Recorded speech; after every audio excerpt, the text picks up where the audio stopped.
Ready? Yeah.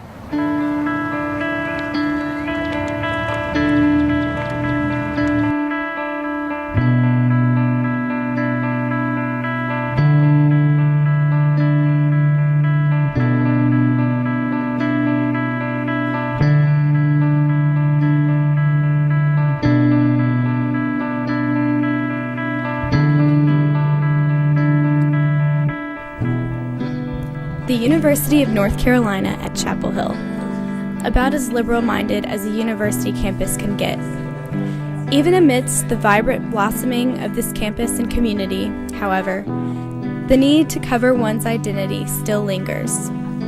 Every day, students from all walks of life encounter situations which call for them to hide their true personalities so that they may better assimilate into mainstream culture.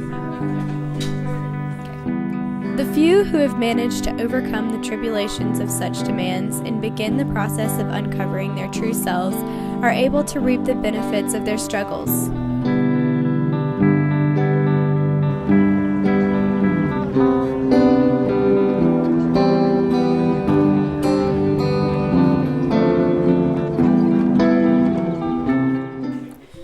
These three individuals came to Carolina from vastly different backgrounds. I'm from Rocky Mount, North Carolina. It's got about 30,000 people that live in the city part, but I actually live on a farm. And I have a brother and a sister, and I live with both my parents. I live next door to my grandparents, which is pretty normal. We live on Long Island, so I lived in like a predominantly Jewish and Italian neighborhood, actually like completely. And I know I was the only black person in my school, but my dad worked in Queens where it was like predominantly black. Well, I was born in Mexico, the capital, and I moved here to the United States when I was about 7. We basically moved here because of my dad's job. He was in the head corporate of Whirlpool, I guess, down in Mexico. But situations kind of started pushing him towards the United States. And so he brought us over here when I was about 7. Among familiar surroundings, the demand to cover was present, even in some cases at an early age. There was that whole like, oh, you're an Oreo, like you're black on the outside, white on the inside. And people would be like, well, she doesn't really fit in with us. Like she's black, but she's not that black, and she's not white. So I was kind of in the middle. I was in ESL for like 3 years. We moved here when I was in first grade, starting first grade. I didn't learn English until second, third grade. The part of my personality that I had to cover the most was the fact that I'm homosexual. Living in a small town, especially one that's driven by rural activities, made that really difficult. The teenage years are often prone to the need to cover, especially during high school. I guess because of the classes that I took in high school and in middle school, being it was a little bit different being the only like Hispanic in those honor classes. And so like when I took AP English and seeing there was like 3 other Hispanics in that class, I was just a big surprise. I know it's kind of weird to say, but like I wasn't used to being around black people besides my family, so I had to make that adjustment. But obviously it's a lot easier for me because I am black. An example that I can think clearly of was prom. Because I don't care how gay you are, you want to go to prom and you want it to be fun. And unfortunately where I'm from, male-male dates aren't allowed. So I felt like, at least for that week, the prom week, that I had to cover myself and really take on a new masculine form, ask out a date, and take her to the prom. Feelings of self-consciousness go hand in hand with covering. We would talk about like my hair. I know people would like come by me and like I didn't get perms, so my hair would like, if I went like that, it would stick straight out.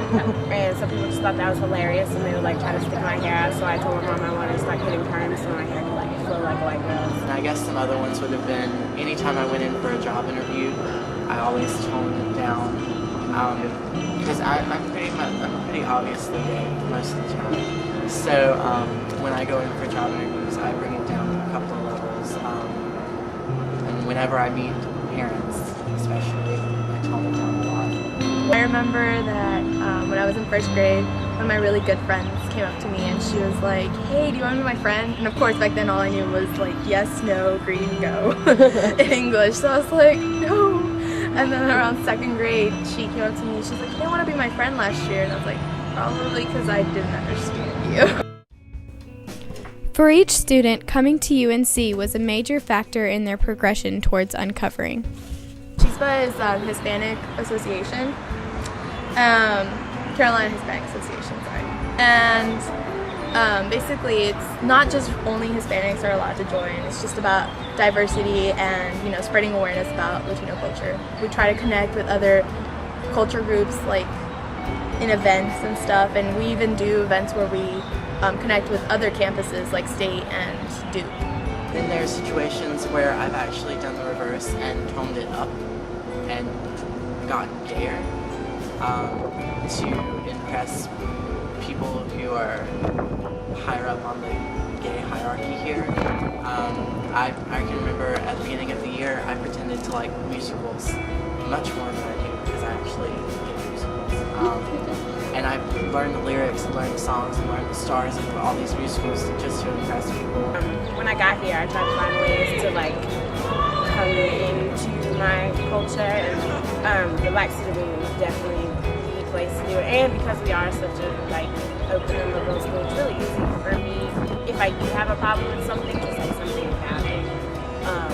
You know, like PTH and things like that. In high school, I probably would have got overlooked. Because people would be like, Michelle, you're smart anyway, why does it matter to you? So people are bothering me, just let it go, right, whatever it is, so. As they are making strides to uncover, they also create their own personal identities in the face of common stereotypes. I don't think it's at all covering to be masculine and gay because there's a ton.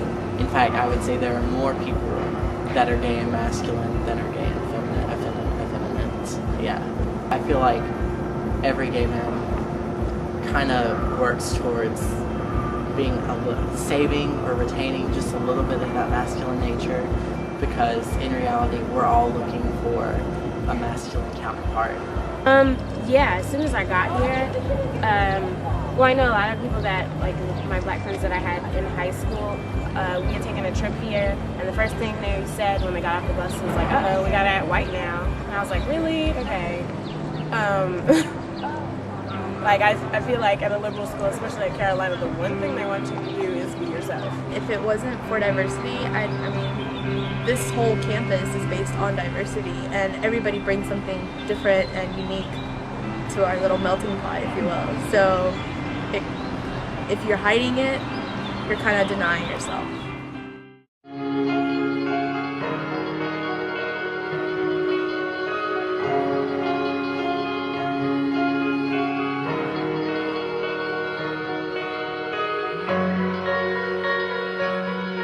Carolina is a community unlike any other, but not without the commitment of its students to find and express their true identities.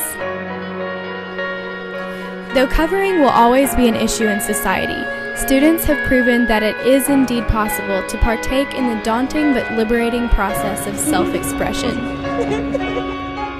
Hi, my name is Matt Tyson and I'm uncovering. Hola, mi nombre es Mariana Gómez y me estoy revelando. My name is Michelle Bellamy, and I'm uncovering.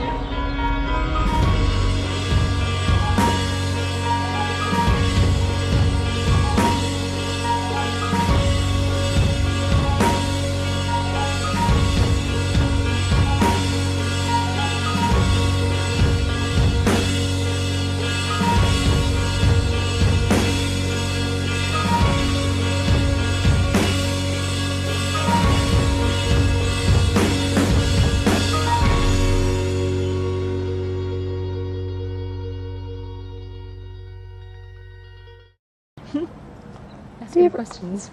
Do you ever feel like society asks you to be more or less than a squirrel? Huh? Yes, this is money. This is money. Someone's gonna come out and be like, why didn't you guys stop it? Like, he probably, that dude probably got him from Alpine. Oh my god, now this girl's coming, he sees who got stuff.